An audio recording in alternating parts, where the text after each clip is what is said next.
Hey, totally amazing here. We got a really good one today, and this is about the Nexus 7. And as you see, they quite happily run Kali Linux NetHunter on there, which is some really good hacking tools. Here we are. This is what makes the Nexus 7s just really desirable, and aside of the fact they're nice and easy to take apart. However, today's video is kind of a nice relaxing sort of service Sunday deal. It's to do with the keyboard. Now, for those of you who have a Nexus 7, or at least know of the keyboards, that's pretty much what they do. But they also serve as a nice case as well. Kind of handy to have until they go wrong. Oh, and just on a sort of side note, yes, we can get Kali to run on a Note 3. So before we get into that, though, I had a interesting little encounter with a friendly little critter. Let's get this sort of charging. Let me introduce you to the guy who's going to show me the web. If I can try and get him. There he is. Oh, I don't know if you can see him. There he is, trying to run away. Where are you going? There you are, running over my hand. Oh, he's really quite frightened. Oh, there we are. Sort of. I don't know if you can even see him. He's that small. There we are, just clearly camera shy. There we are. How cool is that? Little spitter. Where's he going? Where are you gone? Have I dropped you? There I are, there you are. Making webs all over me anyway, showing me the web. Clearly. There we are, look. Maybe you can see him. Oh, I've dropped him. No, there he is. Settle down, buddy. I didn't just found you, just sat there. Like, sort of on my phone. There you are. You're not going to be able to see him. Oh, I've dropped him again. Where are you? Ah, there he is. Just try and hold him there. There we go. Anyway, that's enough fun for that. We're just going to let you run somewhere. Yeah, you're right. You're going to make webs all over me, are you? Proving that the web really is going to be made all over the web, just showing us how to make more webs on the web. Clearly. Where are you going? Nope, stop making webs on me, buddy. Let's just let you run off. Because we don't mind spiders. They're alright. Okay, moving on. Let's get to the issue. Right, so we've already established that NetHunter Kali will run quite well on the Samsung Note 3, but this isn't what the video is about, but there you are. We can get it running on a mobile device, such as a mobile phone, like the Note 3, as we said. And of course, it runs just fine on the Nexus 7s. And this is what the video is about, but it's about the keyboard. As you can see, the light is red. If you can see that, can you? Probably not. I don't know if you can. But it is red, it's lit. It's probably not going to show very well, is it? If we turn it on, it does indeed light up. Not very well, but it does. Interestingly enough, if we go into our Bluetooth, the keyboard does indeed work. Let's just try and get to that. Let's go to Bluetooth. Here it is. We can see that. Let's turn this on, and well, first of all we need to actually search for this. So more settings, and let's turn it on. Come on, turn up. You're not going to show up, are you? Let's turn it back on. Ah, well, no, Bluetooth has gone off again. Let's try again. Ah, right, okay. Well, it's now not showing at all, but we know what the problem is. It's nothing to do with the tablet, and nothing actually to do with the keyboard itself. I'm going to show you what, well, it is to do with the keyboard, because it's actually a battery problem. And we're going to get to that in just a minute. Let's try again and get this thing to turn on. Is it going to? No, I think it's the battery has finally given out. But it is lit. It's right there. I don't know if you're going to be able to see it, but when I unplug this, that's gone out. So it's definitely a battery problem. Now, most people would be inclined to stick this in trash. Don't need to, because I'm going to show you a way on how you can fix them. Nice and easy. The only tools you really need for this is really just any kind of soldering iron that's pretty low powered and side cutters. You could even potentially do this with just a Stanley knife. And of course a small soldering iron. You don't even need any tools to actually break into this. Just simply your hands can do that. Let me show you how these come apart. There is just a word of warning though. Now, if you do dismantle these, watch out for the on-off switch. If you lose that, you might be in trouble. Now, I'm not going to go removing the battery entirely from this because of reasons. I haven't even got another battery yet. But I'm going to show you how these come apart and what you would need to do. Let's get to it. All you need to do is just literally jam your fingers in, or any spudger or tool, just separate the casing out. I've already done this, and it literally comes apart this easily. So you can just do that. And it will keep these off a scrap heap a little while longer. Because these things fly out on eBay and they're well sought after.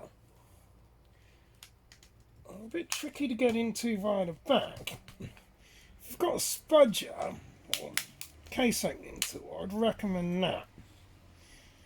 And again, just watch out for that power switch, because they do move, and in this case it's done exactly that. It's moved. What I'm going to do is just carefully pry up, and without breaking anything, should get into these. These are not glued down in any way, really. It's not that I found. I need a hook underneath there near the keyboard. It should come apart very easily, and it has. All we do is knock the top off. There's that small button. So you just want to be mindful of him. Here he is. We'll just stick that there so you can see it. There's that button right there. Single dark and black object there. That's the power button. That's our battery, and as you can see, it's pretty swell. So that will need to be changed, and it's a standard LiPo in that regard. All LiPo batteries will require servicing at some point. When they swell like that, you probably don't want to be digging around and poking them too much because they'll probably go bang. But how you change them is really easy. You just hook underneath there with something carefully and they lift out like so. Then all it is just desolder those two wires and change them out. Now, theoretically, if you were in a pinch, you could cut those wires and you could use either a heat shrink or twist them together or whatever if you didn't have a soldering iron. But that's not a very good job. Let's see if we can do that. So there's our swell battery. There he is. And the serial number on him, in case you need to find a replacement part, is right there. If you'll be able to see that. I've got to be careful because I've sort of poked a hole near that anyway, but where are we? Don't know if you'll be able to see the part number on it, but anyway, it's 3.7 volt. Is that some kind of 150 milliamp hour or something? Something silly like that. But anyway, he's only just soldered in there. You could just simply replace that out. The amount of times that I've heard of these keyboards just simply getting tossed in the trash because of swollen battery. That's another one for the fail bucket though. For the battery at least. There'll be something else getting stuck with at some point. But anyway, I don't need to go into how you would just simply change that out much beyond. I'm assuming you probably already know how to desolder. I'll cover that one at a later. But the good thing is, with this, you could theoretically add different size batteries into that. You probably actually could. Or even take the whole keyboard out and modify it to fit something else. The whole thing looks like it comes apart. Yeah, it does actually come apart fairly easily. Oh, there you are. There it is. It actually comes apart really easily. There we go. But we're not going to go into the full tear down of that because it's not necessary. But that battery is indeed swell. And it's unfortunate because I really needed that keyboard to actually work. So, what about putting it back together then, once you've just put in a new battery, which could be any size as long as it fits in there, and as long as it's rated at minimum of 3.7 volt. Well, to rebuild the keyboard is pretty nice and easy actually. Not difficult at all. Sure that you're not going to get a pinch point on those wires and they're all good. Stick your battery down. You can use some double-sided tape for that. Then it's probably just pretty much a case of get that power button back in. That's the one you got to watch out for. That's the one you don't want to lose. Now there's some lugs on the bottom end of that. And they go downwards. So you'll want to fit that sort of backwards in there. I think there might actually only be one way they go in. Maybe, I'm not sure. Can't remember. No, it does go in that way, so lug facing sort of that way. Put him down.